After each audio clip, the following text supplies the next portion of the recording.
Welcome to The Explainer. Today, we're going to break down a really fascinating idea that looks at faith not just as some passive hope, but as a predictable, powerful system. To do that, we're diving into a sermon by Bishop David Oyedepo to really understand its mechanics.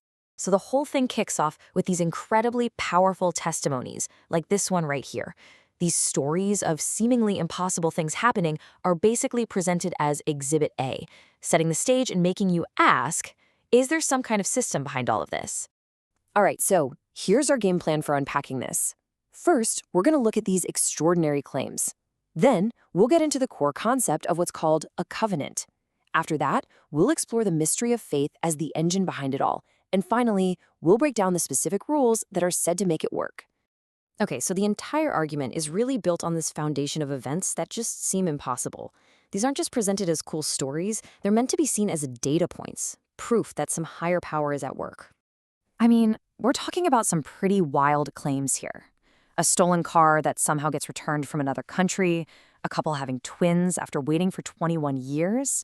And all of these testimonies are used to get you to ask one central question. According to the speaker, how on earth are these things possible? So the speaker's answer starts with a really critical distinction. This isn't about some simple promise. No, it's about something way more binding, what he calls a covenant. And in this teaching, a covenant isn't just wishful thinking. It's laid out as a binding, sworn agreement, almost like a divine contract. And here is the crucial difference, right? A promise, well, you might just hope it comes true. But a covenant? That demands action. It's a two-way street. Your participation is actually required to activate God's side of the deal. This quote pretty much sums it up perfectly. It completely reframes the whole relationship, moving it away from just passively waiting and into active participation. So, if the covenant is the agreement, the contract, then what's the engine that actually makes it go? Well, in this framework, that engine is faith.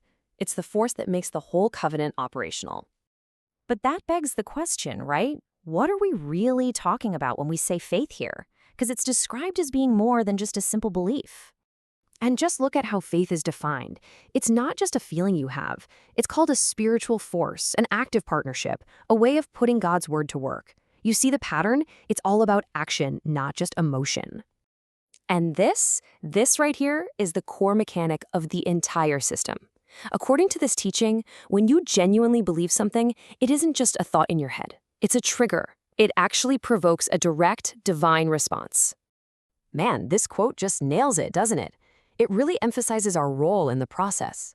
It totally reframes faith from this passive waiting game to actively put in God's word to work to get a specific result. Okay, so this is where things get super practical.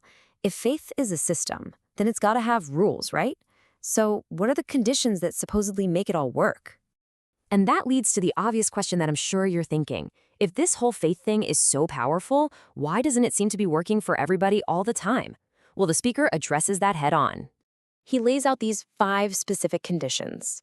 Your faith has to be a personal asset, it's got to be action-driven, and it must be heart-rooted. Meaning, you can't just think it, you have to truly believe it deep down. It's a very clear step-by-step process that suggests faith, in this view, has its own set of rules. So, when you put it all together, what's the big takeaway? The central idea is that these extraordinary outcomes aren't just random acts of God. They're presented as the predictable output of a system. If you put in the right inputs, belief and action, and follow the rules, you get a result.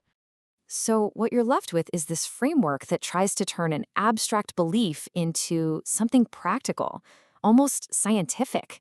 And that leaves us with a final and pretty fascinating question to think about.